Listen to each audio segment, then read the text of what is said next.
Oi, paz e graça. Eu sou o Valnei Patrocínio e esta é a minha argumentação bíblica e pentecostal.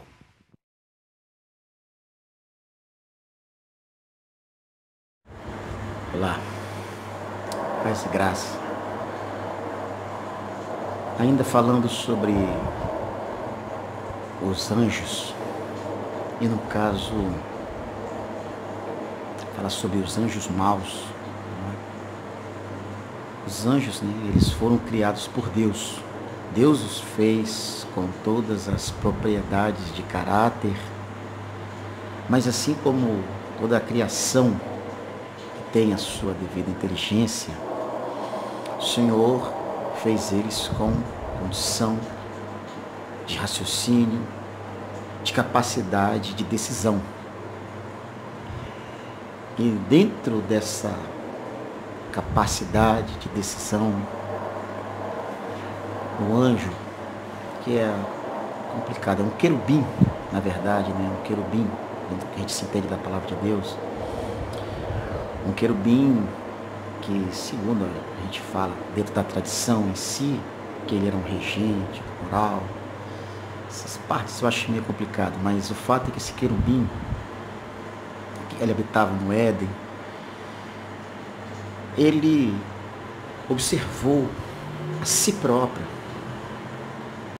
e se auto-adorou e se viu numa condição de que ele tinha capacidade de estar pareado com Deus, pareado com o seu Criador. E como a gente sabe, Deus, ele é o Criador, ele é a fonte de toda a existência.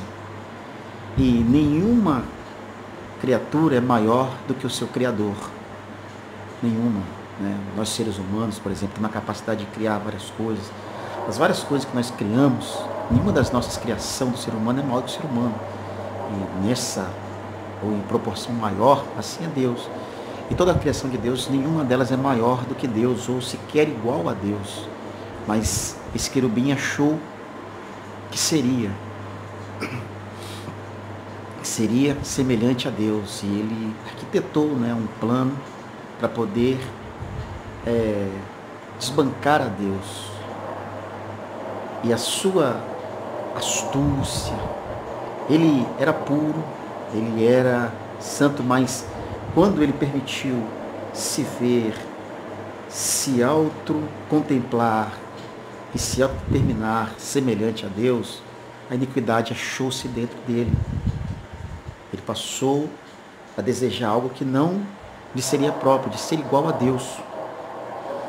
E nesse quesito, ele vai arquitetar um plano onde ele tenta induzir as demais classes hierárquicas de anjos a se rebelarem contra Deus.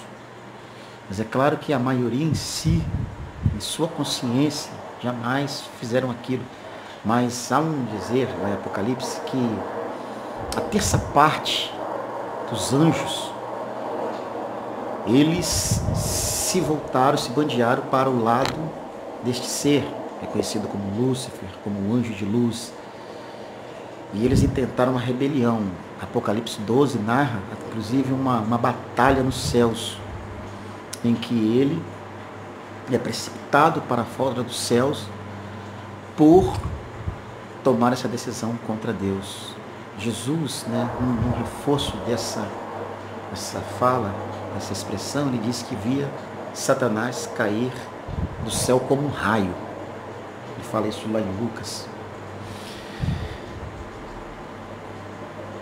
E nessa queda do adversário, então ele traz consigo essa terça parte dos anjos, que no caso já não tem mais esse principado de santidade, de reverência a Deus, de serviço a Deus. Eles perdem isso por causa da rebelião contra Deus. São espíritos, têm o seu poder, são imortais, mas já não são mais seres santos. E a malignidade vai se acendendo aos seus corações de uma forma terrível. E dentro dessa intenção deles, eles vêm se voltar contra a criação de Deus. A gente não consegue especificar especificamente quando foi essa rebelião. É claro que tem pessoas que têm...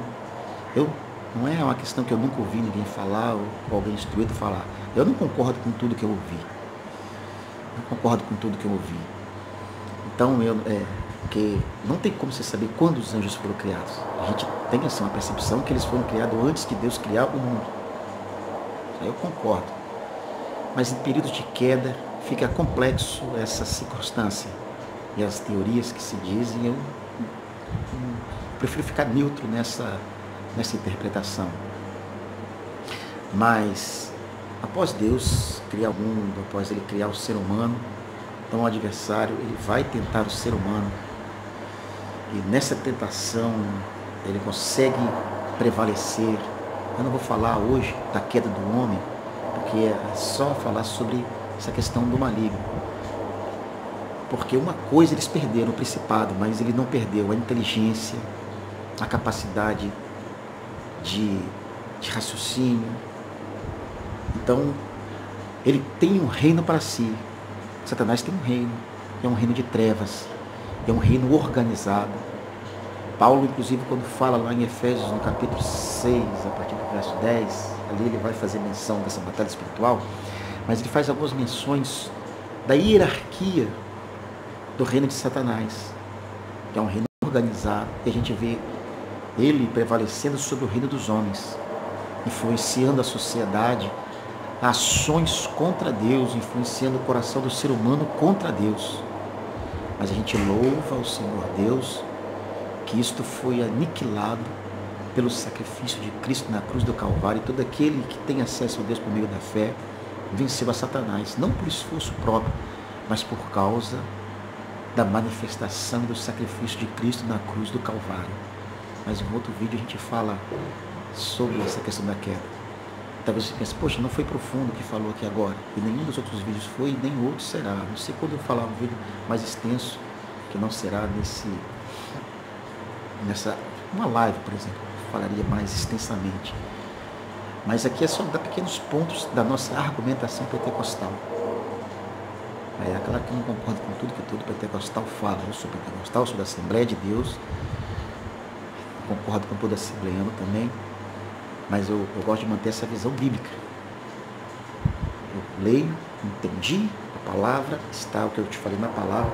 Eu não estou aqui citando os versículos, mas eu tenho base de versículos para poder falar tanto das partes que são de alegorias que falam de Satanás, quanto os versículos propriamente que são literários em relação a essa batalha espiritual, essa queda do adversário. Mas aqui fica nesse momento mais uma meditação, mais uma argumentação pentecostal, mais uma argumentação bíblica e pentecostal. Deus nos abençoe.